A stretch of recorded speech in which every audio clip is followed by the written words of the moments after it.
For you, it says, Lord Monckton, are they aware that the volcanic eruption in Iceland will decrease global temperatures?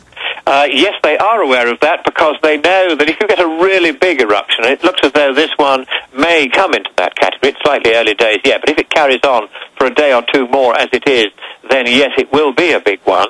Then that throws so much volcanic ash up. As you know, it's shut down the whole of Europe and the Atlantic, and all flights in Britain are already grounded. Though, curiously, Reykjavik Airport, which is upwind of this, is still free for traffic.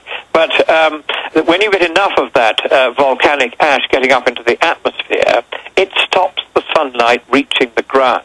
And that causes global cooling of around 0.5 degree, sometimes even 1 degree Celsius, but only for 6 months to a year, because eventually, of course, the rain comes and the ash, which is heavier than the air, gradually falls back to the ground and provides very nice fertilizer for everybody's soil. Does no harm. And then the sunlight can get through much as usual again. However, what we did notice after the last really big eruption, which was Pinatubo in 1991, what then happened was that there was a temporary reduction in cloud cover following the year after that eruption and persisting for about a decade. And that, of course, caused an enormous increase in global temperature. So we may, paradoxically, as a result of this eruption, see a similar reduction in cloud cover again, and that will cause a temporary global warming that could be quite rapid. And, of course, this will allow the other side to blame it all on CO2. But Lord Monckton, hold on. Couldn't we just pay Al Gore a couple billion and he would give us an indulgence and wave a magic wand and make the volcanoes not erupt? Because, I mean, after all, Danny Glover and then a UN official said that the earthquake in Haiti was caused by global warming, and now they're claiming the Chilean earthquake was caused. But so if we just pay them some money, will they stop the earthquakes? Oh, just like that, yes. Al Gore has only to stretch out his hand and the entire world will stop spinning round and we'll all fly off. No, I mean, of course, it's ridiculous. One knows perfectly well that global warming cannot possibly cause or have any connection with earthquakes. They are driven by a completely separate mechanism a long way below the Earth's surface, wholly disconnected from the climate above. And it is simple rubbish to try to suggest otherwise. Of course, you've noticed it's the fashion now that every kind of weather that is happening, you've just had the coldest winter on record in most of North America, and of course the warmest came straight out, the climate extreme said, oh yes, that's what we would expect from global warming. So here's the thing, we expect earthquakes from global warming, we expect warming from global warming, we expect cooling from global warming, we expect floods from global warming, we expect droughts from global warming. Hang on a moment.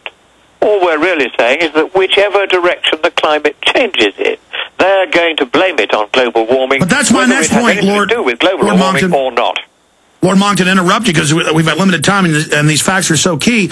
We know they've been caught in fraud. We know they have an agenda to control our lives and become kings over us. We understand that, and the general public's beginning to understand that. But for me, going back years, it's just the asinine level. I can go look up the federal government numbers on polar bears, and they've gone from roughly 22,000 30 years ago in our area of the world, in North America, to over 50,000. And so when Al Gore says the polar bears are all dying, we know it's a lie. When they say in the Arctic, penguins are dying because they're drowning, we know they're an aquatic bird. I mean, the level of asinine lying, but the one I want you to talk about now, because we're showing video of this, both a 20-year time lapse and then this year's time lapse from satellites. We know the Arctic expanded, and this is admitted by the greatest level in the last 30 years. That's admitted by NASA, and I'm showing a NASA satellite composite right now of it growing this year.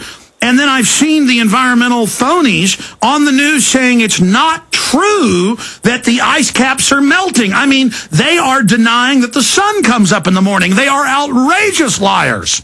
It's extraordinary that on the polar bears, for instance, there were only 5,000 worldwide in the 1940s. Now, depending on which survey you read, there are 25,000 worldwide, and you've seen one that says there are 50,000 just in North America. And the fact is that that's not the profile of a species in imminent threat of extinction, is it? Likewise, the penguins, and of course in the Antarctic, the sea ice has actually been growing for 30 years. And I was talking to one of these true-believing scientists about that the other day, and he said, oh, yes, but that's caused by katabatic winds coming down off the Arctic ice, off the Antarctic ice cap and freezing the sea. And, of course, yes, it is, because the Antarctic has been getting cooler over the last 30 years, as the records very plainly show, though you won't see that reported in the mainstream news. But that's what I'm saying, Lord Monckton. It's the boldness. I've never seen total contempt for the public, and I guess some of the public really are dumb as a box of rocks, to tell them the Arctic and Antarctic are in danger of completely melting within the next 5 years, as Al Gore was just saying a few months ago at Copenhagen. I mean, it is an asinine fraud to tell school children that it's all melting when they know good and well it's getting bigger. Well, just to go to the Arctic and give you the latest figures, the beginning of the spring ice melt in the Arctic began later this year than at any time since records began. That's the truth of the matter, because there's an awful lot of ice up there just now, and it will go back to more or less normal in the next few weeks, just as it always does. Then we'll see how it is in the summer, which will depend partly on the volcanic activity in Iceland, obviously.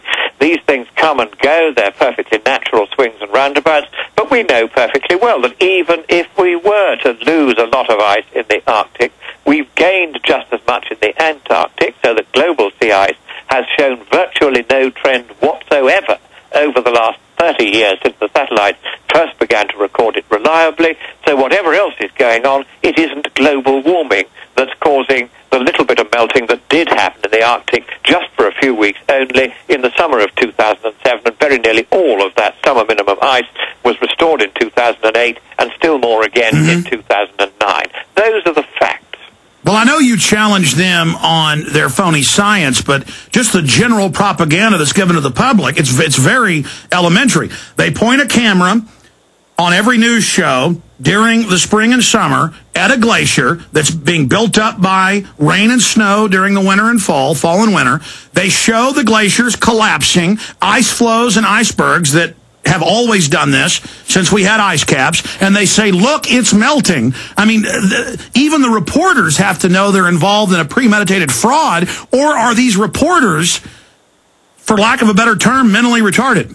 It's even more of a fraud than you think, because the most frequently shown picture of a large chunk of supposedly Greenland glacial ice falling off into the sea is in fact taken from a glacier in South America, which is a land-based glacier where it crosses a lake. So it looks like the sea, but actually it isn't.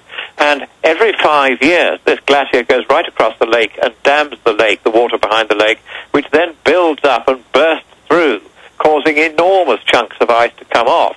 What's interesting is that because there's been regional cooling over the last 30 years in that part of South America as well, that glacier that used to burst apart every 5 years is now bursting apart every 2 years, because there's more and more ice coming across and blocking the lake.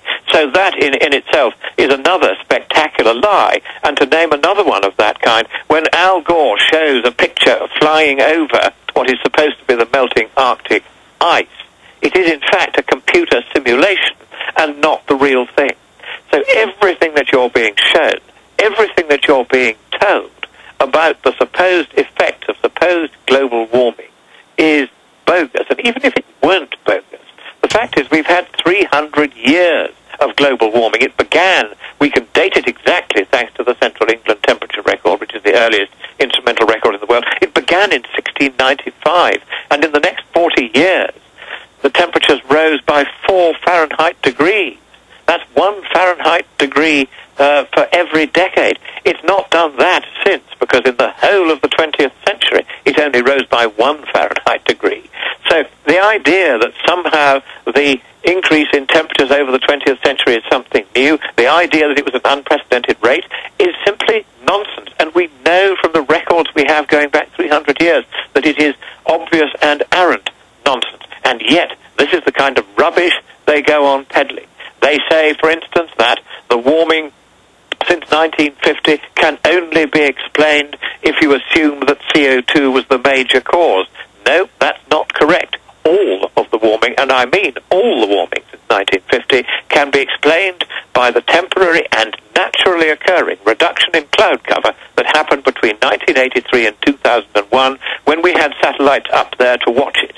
And that blows into smithereens the principal conclusion of the UN's most recent climate report in 2007, where they said that we were responsible for most of the warming since 1950. That is simply a straight lie, and they knew it because they actually cited the paper in which it was revealed just how much extra sunshine had hit the Earth between 1983 and 2001 as a result of that reduction in cloud. And finally, sir,